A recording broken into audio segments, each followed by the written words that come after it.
Let's talk about the financial side of becoming a thoracic surgeon. And did anyone clue you in ahead of time about the kind of thoughts and planning you would need to do? Not at all. And it's been a special challenge because the training is so long. And, how to plan for managing medical school debt during training that is longer than most was something that I figured out on my own. And I probably made all the traditional mistakes that you should make. But I eventually came to an understanding of how to prioritize and take control of my own finances. We start with really undergrad. Yes. Because you're already taking all your pre-med and chemistry, absolutely. bio. Absolutely. The financial needs there, and then med school, and then residency. Would you just walk us through what needs to be done at which stage? So I think education at the very beginning stages is key because there are certain decisions that you can make early on that can have an impact down the road. For example, minimizing the amount of debt that you take on to the extent possible. Some of it's unavoidable, but some of it we tend to think about in terms of, I'll pay it back later because I'll have a physician's salary, but it balloons over time, and especially if you have extended postgraduate training, that time really adds up, where that's time that you could be building wealth towards financial independence. So what role do the loans come into play versus maybe scholarship money? Were there some tips and things that you were able to avail yourself of? I mean, I applied for and took advantage of as many scholarships as possible, and there's some medical students who have choices between, say maybe a dream school or another school where they get a full ride, and how to make those decisions. And I think those are individual decisions for everyone to make, but I think the finances are real. At the end of the day, very few patients ask me where I went to medical school. Some of them do out of curiosity, but a lot don't. I think you'll get really good training where, no matter where you go, but there are certain things that you can do while you're in residency and while you're training, taking advantage of savings opportunities that have certain tax advantages, taking advantage of life insurance opportunities or disability insurance opportunities while you're young and healthy, where the cost will be a lot less than when you try to do that when you're older and you feel the need for it because now you're making more money, but you are also a higher risk by insurers, so you may not get as good a price as you did if you'd done it earlier. One of the recommendations for achieving financial independence is to live on that $60,000. Until you pay off your medical school loans, or until you have maximized your saving rates, and then you can start to take advantage of it.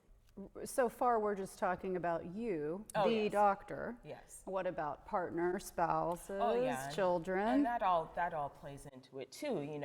For many surgeons, you are probably the primary breadwinner. Our own financial health and decisions is going to impact our families. Some of us have, parents that we're having to account for, and extended family, and so there are a lot of responsibilities on some of us to try to manage. One of the things that we may not always think about when we first start working is how do you make that transition from being a trainee to an attending. And I think that's a very important phase in which you can build the groundwork to financial security. We go from living like a resident on $60,000 a year, and then your salary quadruples or quintuples the next day. What do you do with that? You just mentioned when you finally felt you were in the money. Yes. Making up for years of not having, right. Yeah. What were the first major steps you took to help bring yourself to a place of more financial rest, perhaps less anxiety? Well, I came to that realization late. So I made the mistakes where I dragged out the loans and didn't, pay attention. I had a financial advisor who was charging a percentage of accounts under management which sounds good because then I had outsourced that. That was somebody else who could handle that area because I was busy. I was building a practice. I had a lot of other things to do. But the value for what that person is providing versus, what you can actually do yourself. To me, one day I sat down and I said, what am I really paying for?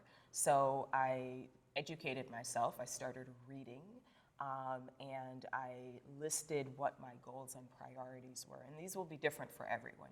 My goal was at the time to pay off my student loans that I was still carrying years longer than I probably should have, as soon as possible, and pay off all my debt. And so I did that. I also wrote out a financial plan for how I would manage my retirement savings, my other investments, my insurance. I'm still working on the estate planning, but that's part of it as well. So there are all these components that you can do, and it does take time. But I think we outsource too much and maybe don't pay enough attention, and we're paying too much for bad advice sometimes. And what about good advice?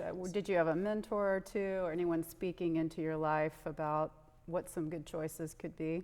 I did not, but there are resources out there. There are more and more physician blogs about personal finance. There's a very good Facebook group for women physicians for finance. There are bloggers. There's a blogger named Bonnie Koo who writes a lot and is doing more. I think she's even writing a book. I read The White Coat Investor, who's an emergency physician, and I follow his blog pretty religiously. And he also recommends read one financial book a year, and so I've been doing that.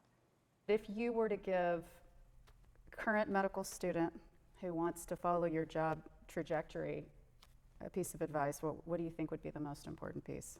Become educated about the elements of your finances, about the loan issues, about the savings, about the insurance issues. You don't have to do it yourself, but you have to understand that when you have an advisor, how is that advisor being paid? If they're selling you insurance, then they're probably profiting, and they're a salesman, not an advisor. There are a lot of advisors out there. So avail yourself of a lot of the resources that are available when we didn't have them. I'm old enough that the internet was not quite as well developed with a lot of the blogs that are available now. And perhaps maybe take a few finance classes in undergrad along with organic chemistry? That could help too. But it's so easy now. I think there's a lot of good advice out there, but we fall into lifestyle creep because we want to look like doctors, drive the nice car, live in the nice neighborhood, send our kids to private school, and that all comes at a cost.